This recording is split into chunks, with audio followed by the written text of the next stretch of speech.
Um, hey everybody. This is Tina from the While We Still Can podcast. It is August 22nd, and I'm here with Tony Pepperoni. We are just gonna go through some quick rapid fire bullshit that we fucking called years ago. Not years ago, but about a year ago. And, I hate to be right about all of these things. Well, no, and it's just so almost annoying at this point that everybody sees this breaking news, and it's like, what the fuck? Breaking? That was like 5 months ago. We've got more shit to worry about than that right now. You should have already been caught. Yeah, You know, like and the horses are already dead. You're already yes, eating them. yes, but yeah, you've already eaten horse most likely, and but but the funny thing is we have to pay attention to the things that resonate across lines, and the horses is one of them, and the beef is one of them, because we all go to the store every week in a lot of cases and buy those little packages of 1 pound hamburger meat, which is The about tubes, 5.99 right now, even for the like 70 something percent split one, trash, right? because tariffs and wars and everything else have raised the price of meat about 50%. Disease, Yes, lack of disease. regulation, um, the tariffs. So I think we should. I'm going to explain a little bit if you guys aren't up on the horse meat combo yet. So basically, there's two things happening at one time that are leading people to a certain assumption, which I agree with mostly. Okay, so they are all of the protected land that he is selling off that we have previously had federally protected land. Um, they're selling it off. And then also, there's obviously animals and certain types of animals that live on these lands that are protected, and there are wild horses on these lands. And they're fucking like, you get online and there are these videos of these helicopters essentially rounding up all of these horses, and they're selling them for like $10 a horse. So people are buying up all of these wild horses that are from these protected lands, selling them for a very cheap price, right? To presumably, I'm gonna go ahead and assume they're going to the slaughterhouse. Okay, Well, no, so let me people, let me interrupt you there, because you don't have to presume anything.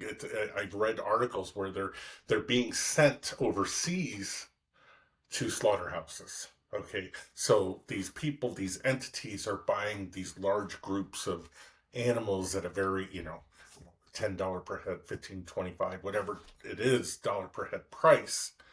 What else are they going to do with a $25 horse that they don't have any place for except send it for slaughter? Okay, and why not send it somewhere that'll happily take it and process it accordingly, and then resell it back to the president of the United States? Yeah, well, 10% is the boss. Resell it back to the country in a way that it's introduced to us as a replacement beef to quote unquote offset the disaster that has already been caused by the administration itself for zero reason whatsoever. And I did read something else. So, once again, it's all about sharing important information, proper information, true and verifiable information. Is horse meat is a lot leaner and more red than yeah, beef, darker color, than right? hamburger. So those are two indicators. But what I read specifically was, because who's to say they aren't willing to put some sort of bleach in there to lighten up that redness too, so that we don't see it. Uh, Oh, and again, speculation, but come on, I'm a realist. You all know that. And, but the one key factor that they said is pay attention to the leanness of the meat. And so if it becomes, if you start to see, wow, we've got the best meat there is at a 93% split, or even a 95%, 5% split of fat versus meat, uh, and it's the cheaper than the other meat, I question the source and the veracity of the claim that it's beef. Well, I feel like they're going to sell it to places like fast food restaurants or, whatever. And then I feel like, because I feel like with all of this conversation, because this is hitting an emotional point for people, um, that people are going to be testing their meats, okay? But that's not always cheap. So, of course, we're going to sell it to poor people who aren't really concerned. They're just going to be happy their meat is cheaper. And they can't afford a little fucking DNA test for their meats that they got. And we're just going to eat the meat like you're going to eat horse meat. Well, there's a number of factors that if you look at this in a logical, common sense way, that you I can. mean, is it logical or common No, sense? no, Okay, no, we're no. talking about But horse just burger. Horse burger. pull your emotions out of it and I'm look at. sorry. No, no, no. And this is what I want everybody to understand is what I also read is we already the uh, franchises across the United States that sell the most hamburger, McDonald's, likely, Hardee's, likely, and a number of other entities we can all name off, often source their meat from foreign nations anyway, which also becomes a questionable thing. So, when you combine the lack of regulations, the lack of anything else, there's going to be a win-win situation for everybody because the businesses, the administration, everybody else is going to be able to present this as a win in terms of, look, all the prices are going down. The only thing they're not telling you is because you're eating fucking horse. Would you rather eat horse or people, Tony? Well, the reality is I think unfortunately we live in a stupid fucking world that a lot of people are going to be like, as long as it doesn't taste any different, I'm fine. Yeah, it's fine. It's Yeah. fine. And that would apply to flesh, I guess, too. Yeah, But yeah. Soylent Green, some Soylent Green, essentially. Okay, I don't want to be conspiratorial. We're not being conspiratorial. I think we're sharing truthful, verifiable, and logical information that people can go and look up. yeah, I'm gonna fucking assume that if we don't have any beef and the beef prices are up and you're killing all the wild horses, and then you're going to import this special beef that's gonna be cheap, but you won't tell us where it's from. Come on, come on. And then also, we have Argentina, who didn't they ship in like, I can't remember, 300,000 pounds Mhm. of beef, and then it did not go through the proper Inspection. import, yeah, inspection on import. So uh, did they send it back? And now I feel like that same amount of meat, we're getting a special import to lower the prices. So it could be horse, it could be rotten Argentina meat. I don't know. Well, let me tell you one thing that I know that again, just this is everyday life. This is very you should be easily able to understand this. Is I know that large chain grocery stores, when their shipment of produce arrives, when it's inspected upon, if it's inspected upon arrival, and I say when and if for a couple of reasons, um, but if there's an inspection that occurs on arrival and it's deemed as sub quality in terms of what that chain wants to sell its customers, it goes to Aldi. So anyway, I mean it's That all makes very big. sense. And the other thing is you also have to look at, and I bought produce from Aldi long before Yeah, I had any knowledge of the industry in general, and I know for a fact it was a hit and miss with produce from Aldi. absolutely. You know, Absolutely. you and I hate to break it to everybody, but I was reading an article earlier about all this bad meat, especially in Europe. And one of the places, one of the large worldwide organizations that was listed as uh, a distributor of bad meat in the past was, oh, Aldi. yes. Yeah, yeah, And yeah. the last thing I want to point out to this is the fact that it doesn't matter if you're a Trump supporter, if you're not a Trump supporter. The way that I grew up in this world is the president should be the most trusted person in the world, the person that tells you the truth and tells you exactly what you need to know given the circumstances. It may not be what you want to hear. It also may not be the full truth based off of circumstances that aren't necessarily impactful on the information that they're given, the large scale picture of things. So if we have a president who's standing in front of the country trying to solve his own self-created problem among many that we are all suffering the consequences of right now. And Uh, dying from or shitting the bed, yes, eating telling a horse burger. telling Americans to their face on camera, undeniable. It's not AI. It's not somebody trying to go after him or context of things. Refusing to name where this meat's coming from. He's either lying about any deal just to shut everybody up and have us chase more squirrels, or because I don't put it past him to create this whole chaos in terms of horses and whatever in the news cycle just to drive us crazy, but or he knows where we're getting the shit from. Nobody wants to know because You we know, should he's not going to trust sell our it to president. McDonald's though, because he Yeah. loves Well, McDonald's. McDonald's will get the good stuff. And I also Okay, read okay. somewhere where people are like, well, they're getting the lobster and the best cuts of the meat still. Yeah. Imagine the hoarding. They hoarded ventilators, they hoarded masks. You don't fucking think They're they're not hoarding the good shit now? And I'm talking about regular old meat.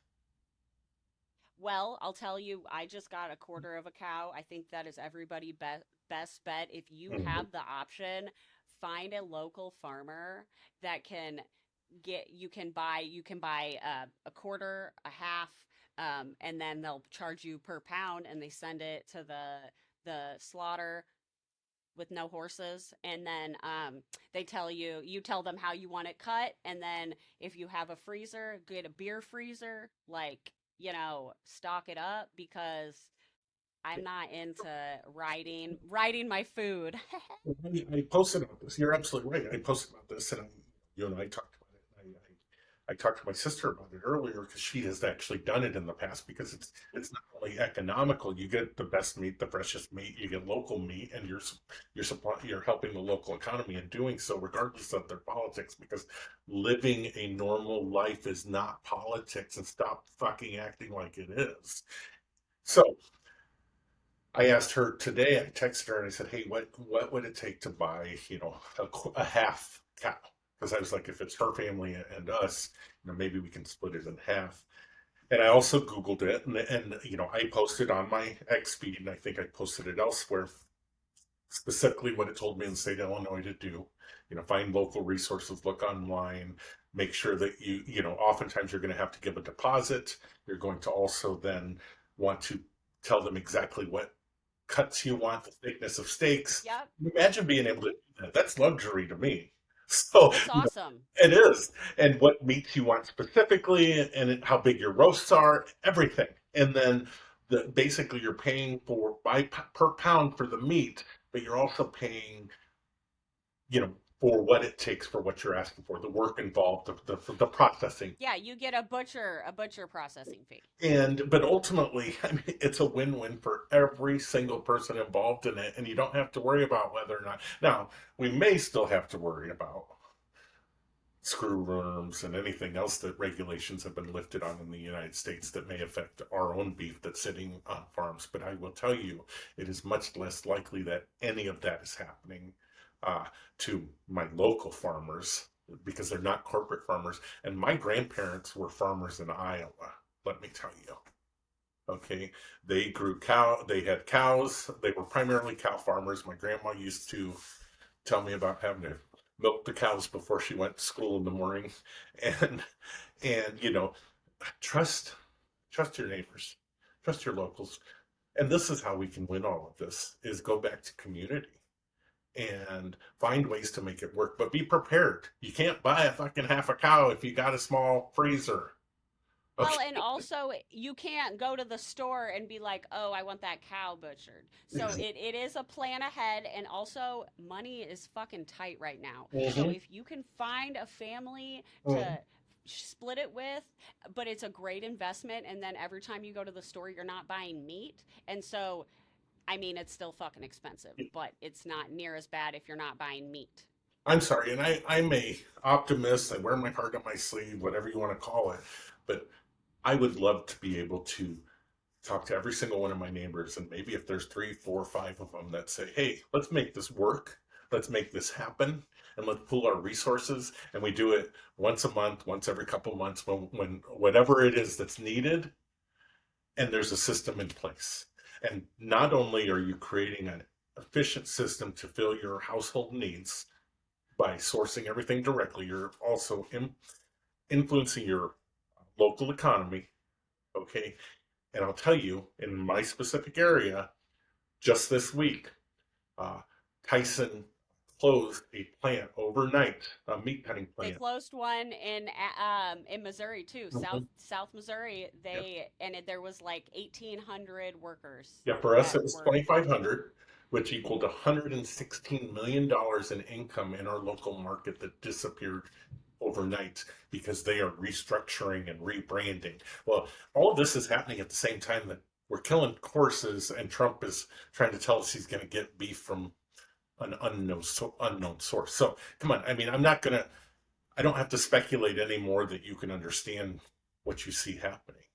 And well, and they're building the data centers on the yes. land that the cows and horses were on. So So, but imagine if you have a group of neighbors that maybe you don't all see. I have one neighbor on the left, she's very religious. I know she's so uncomfortable, but she loves us as neighbors. Okay. But I know it's kind of weird for her to have, a gay old couple living next door with their dogs. And then across the street, we have a wonderful neighbor. She's very nature oriented. She's retired. She's a single woman. She's in her 60s now, and she is not religious, but she's just a down to earth person. But she also is one who wants to avoid the media because it's too much for her to take in. Okay. Then I've got two neighbors next to me who had a sign up in the last two elections that said, "Vote for no one." Okay. Which bothers me as well. Okay. yeah, But yeah, yeah, yeah, yeah. I see them every day at my work. Okay. And we have a great relationship and we respect each other. Then across the street, I have another neighbor. He's my protector. He, uh, he's the gun guy. Okay. He always reminds me that he donates to the ACLU to offset his years as an NRA member. Okay. My God, that Yep. is so amazing. Fucking love that. So, but he's the one that when I bought my personal firearm, uh, He he taught he you how took to do me in it. and he taught me how to do everything. Okay. And then That's I've so got cool. And then next to him, I have a neighbor who is related to my uncle. It's my uncle's wife's family. And they may lean a little MAGA, but they're super friendly with us. And then on the other side of Estes, my neighbor across the street, is a former judge. Okay. He keeps You have so a nice little mix. yeah. So the thing is, and then I have other allies in my neighborhood, but if I can just, even though we see completely, we don't necessarily talk about you know the things that are very difficult to talk about, but we have good relationship that if we wanted to, I bet you I could get them all to go in on a cow. Well, the thing is, even if you don't see eye to eye on, I don't want to even say Not political even political. differences. I want to say policy differences or, how we get Raping there. kids Uh, versus not raping kids different. Everyone has a different rock bottom, Tony, okay? We're No, finding that out. hey, they might rape kids, okay, and be okay with it, but they're not okay with that guy eating kids. D- Rock bottom. I mean, yeah, I mean, yeah, so pick and choose your battles, I Yes, guess. yeah, yeah, I guess it's getting kind of fucking weird out there. But okay, one thing that all your neighbors do have in common is they have to eat and feed their family. They need protection and to feel safe in their life. They need clean water. They need shelter. So we do have things in common, really big things. And so if we can hit on those things and you can tailor, you know what? The message here is I think you have to tailor your conversations to what So the people you're no, and interacting that's with. exactly the next point I was going to make. Is one, let me say this first. I think I'm going to announce it right here on our While We Still Can community. You don't even know this, and Lisa doesn't know this, but I'm going to make a declaration right now. Is we are going to have a space specifically dedicated to how you can create uh, connections in your community that's going to have Unity in the community. yes, love it. Unity in the community. There we go. Okay, so that Okay. is the Well, space that I'm declaring because it just came to my head, and I know you're probably racing in your mind about what we can do with there too. Okay, goosebumps. Well, so but yeah, that's great. I lost my train of thought because that was so spectacular. No, Yeah. Yeah, no, that's a clear way that we can all come together and overcome the horse meat or yes. Well, all and the that was food problems that we're having. well, and that's the thing. There is, I think, if we find ways to connect with people that resonates to them specifically, we can find Yeah. show them the reality of what they're missing, what they don't see, or what they're choosing to ignore It'll without it. be a crack in the propaganda Yeah, and without it being a in your face. I'm that anti. without making them defensive. Oh, don't say this. Without not making them defensive. Exactly. Yeah. And Yeah. I've seen it over and over again recently, specifically because I've taken a cue from you where I'm just going to be a little more vocal in public nowadays. And but the thing is find things that resonate, find things that that create that connection because all those people I described earlier, I have a very unique connection with each and every one of them, and I Yep. Yep. cherish that and I value that, and I know deep down in my heart if all things went to shit, they're going to be You my could allies before they're going to be my enemies. you could call on them. hmm Yep. I'm not real proficient with my gun, but my guy Este, who Old has bro, yeah. full view of my front yard, he's got Pow pow. many. Yeah.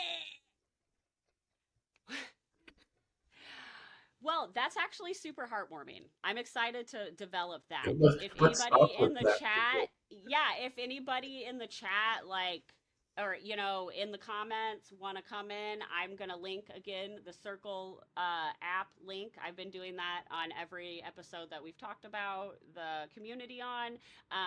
Email us if you need to. Yeah, I'm holding. Sorry, I'm actually posting this as we speak, and stay tuned, okay? Yes, I love that. I am posting this right Post. now. And I want everybody to share it. Unity in the community, okay? Unity Posted. in the community, okay? Let's make it happen. Awesome. Ground Let's do up. it. Ground up. Yes, I love this. Okay, cool. Well, no horse burgers for us. And we'll be back in your ear very soon, okay? You have a good afternoon, Tony. You too. Bye.